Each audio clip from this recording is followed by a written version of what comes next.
On The Report this week, Linda Presley investigates UK Uncut's campaign against big businesses that avoid tax.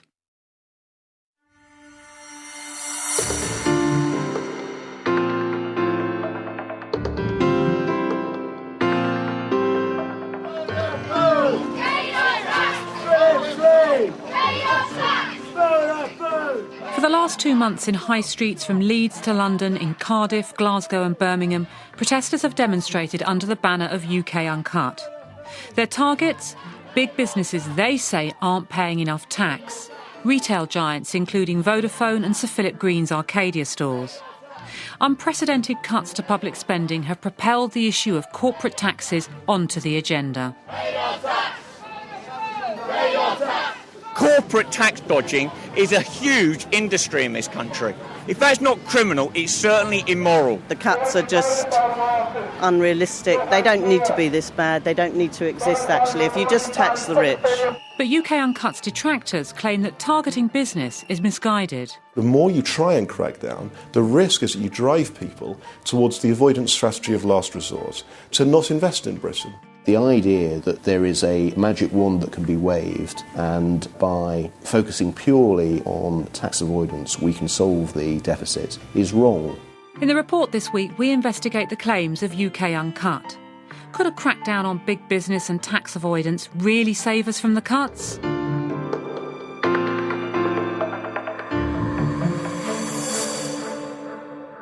did all the money go? It went up to Monaco. Where did all the money go? It went up to Monaco.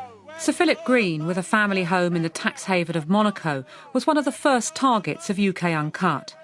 He's the boss of Arcadia, a company that runs a string of retail chains including Topshop, BHS, Miss Selfridge and Evans. The protesters see Sir Philip Green's tax affairs as fair game because he recently advised the government on making efficiency savings. Despite the chanting, there's no suggestion Sir Philip Green is avoiding tax. He's a UK taxpayer. But his wife is a resident of Monaco and Arcadia is registered in her name. In 2005, when the company paid her a dividend of £1.2 billion, no UK tax was paid on that sum because of her non-resident status. That made Topshop a target for UK Uncut on the Saturday before Christmas, one of the busiest shopping days of the year. OK, so this is Topshop on December the 18th. The flagship store in Oxford Circus. There's a few police officers. And there's some chanting. And there's people sitting down amongst the bags and scarves and jewellery here. Hello, I'm from the BBC. Yeah, unfortunately you're not allowed to be in here with the radio. Well, we're reporting on what's happening here. Sure. I mean, it is a public interest. Can I just ask you, are you one of the Topshop employees here? I'm an employee, yeah. Are you? OK. And what do you make of what's happening here? I don't want to comment on the media, thank you, at the moment. Okay. You're going to have to leave the store. Well, we're from the BBC. OK, so one of the police officers here, plain clothes, is just escorting us out, and she's going to have a word with us and tell us what actually happened. Yeah, I'm Superintendent Julia Pendry from the Public Order Branch at New Scotland Yard. At 1:04, as we assumed through the intelligence, about 30 people have come in and sat down in the store. It's a peaceful protest. Obviously, they are trespassers and they're being dealt with by the store security and being asked to leave. But at this stage, the police have not had to have any dealings at all with the protest. And so what will be your next move? Your next move will be to remove them, will it? No, because it's in private premises. The police officer's role is to stand by to prevent a breach of the peace. Also, that people can get about their business.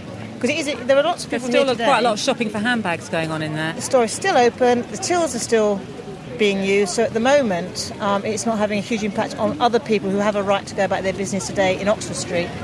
What happened is, at 1:04, one of the protesters blew his whistle and everyone started playing school sports games. So we did egg and spoon races, sack races, three-legged races around the store. It was all good fun, and then we were asked to leave. NHS doctor Katie Cole was one of the protesters. This money could be used to fund the UK schools exercise programme for the next 2 years, and in doing so help prevent cardiovascular disease, cancer, mental health problems, and a whole host of other health problems. Thank you. shutting down Topshop today. Would you like one? Outside Topshop, another team of protesters handed out leaflets to Christmas shoppers. Do you want one of those, sir? Thank you very much, Ben. Yeah, Philip Green, yeah. He's Simon Cowell's mate, isn't he? Yeah. What do you think about a protest about this? Would you support it? No, I mean, if someone can avoid paying tax, then I thoroughly support them.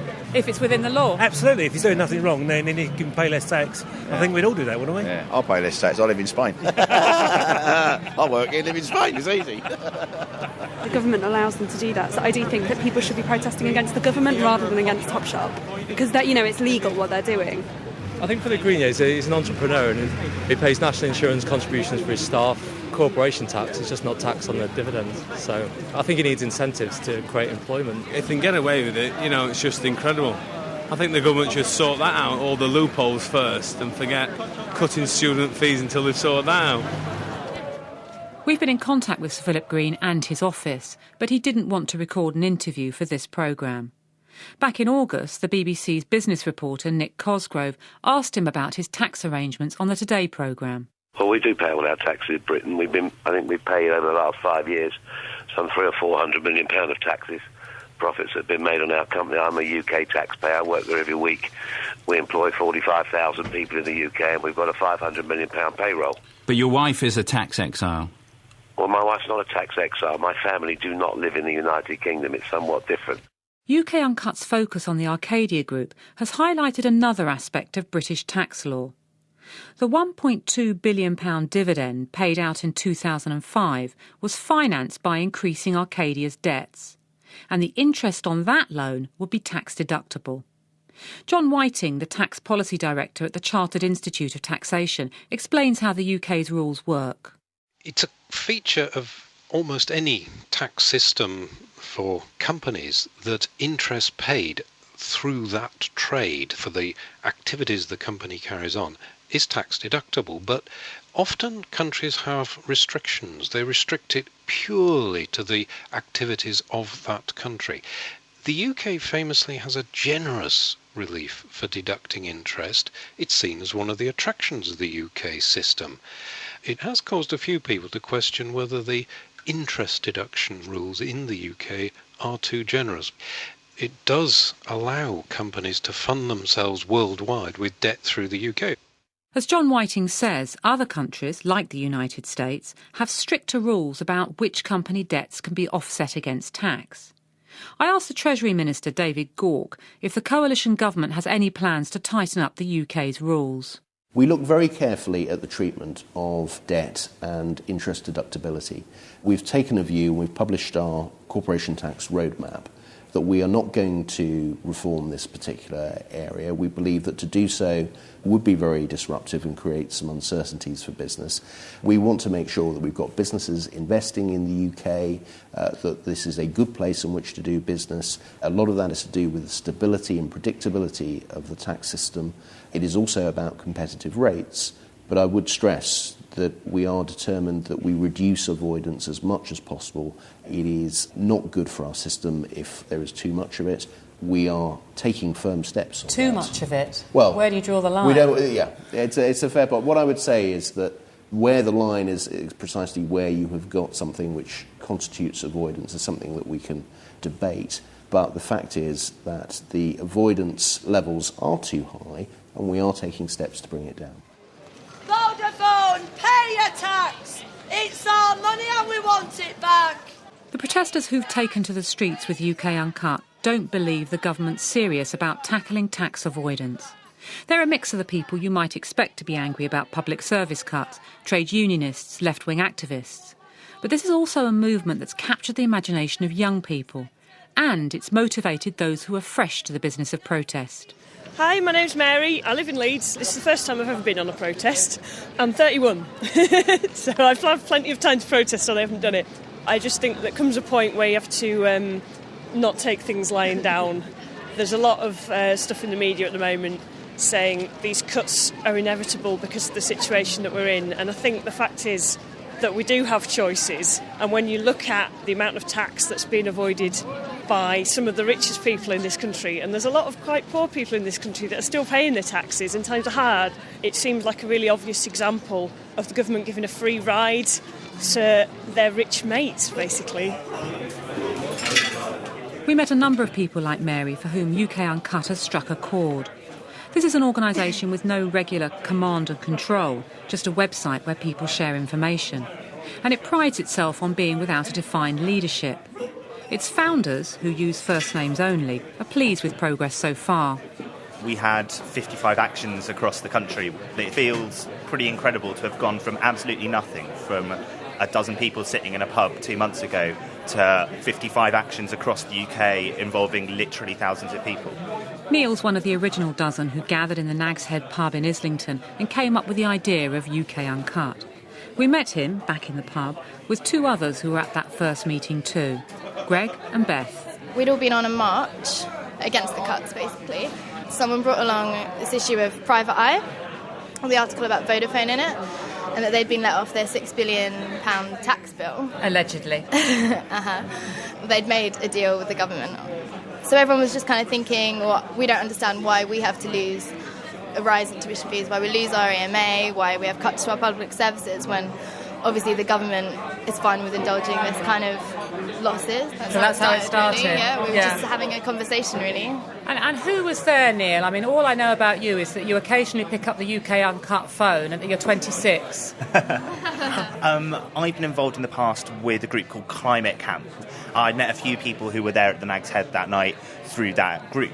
And I think it was the fact that there were people there who had direct action experience and had an attitude towards the news that it wasn't something static, it was something that you could affect and change, that meant that we decided to get out there and do something. So tell me, Beth, how has it worked, UK Uncut? I mean, famously, it's all online, it's Twitter and Facebook, right? Yeah, well, we use social networking. So that's how it works, really. There's a website, anyone can upload their own ideas for actions, photos and reports of what they've done as well.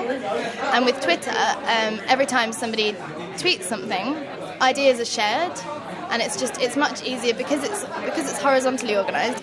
So how many people are following you on Twitter and how many people are on Facebook with you? At the moment it's about 12,500 on Twitter and about 10,000 or so on Facebook, but this has been rapidly increasing.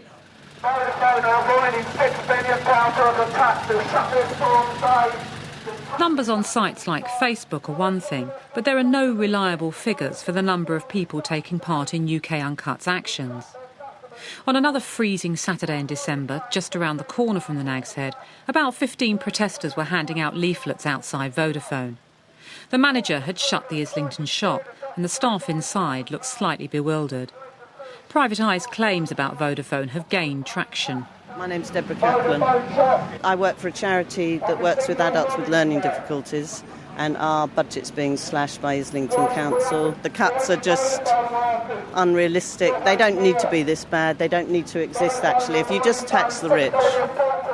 It's the Private Eye reporter Richard Brooks, in a previous incarnation an employee of HMRC, who's done the digging on the Vodafone case. I looked at the accounts of a company called Vodafone Investments Luxembourg, which has been used as a repository for billions of pounds of profits for almost a decade. And I looked at the income that's stored up in there, not being taxed, that should be subject to British tax laws. And I reckon that taking into account what's happened to date and the clearance they gave Vodafone to continue with the scheme for the future, untouched by the revenue, adding all that together, you would get to a very substantial tax bill of possibly £7 billion. Now, the revenue have let them off with just an £800 million payment immediately and another £450 million to be paid over 5 years. As the law stands, UK resident companies are taxed on their worldwide profits, not just what they make here. Richard Brooks says he's calculated how much tax Vodafone should pay HMRC. In a statement, Vodafone said, "It's incorrect to suggest that there was an outstanding tax bill of £6 billion, as this was never the case." HMRC has called the £6 billion figure an urban myth. But before the two of them reached an agreement, Vodafone had fought HMRC in the courts over whether the UK's tax rules applied to its Luxembourg company. Now, this is an especially complex area of tax law, as those we spoke to never tired of telling us. We asked John Whiting to explain how the law works.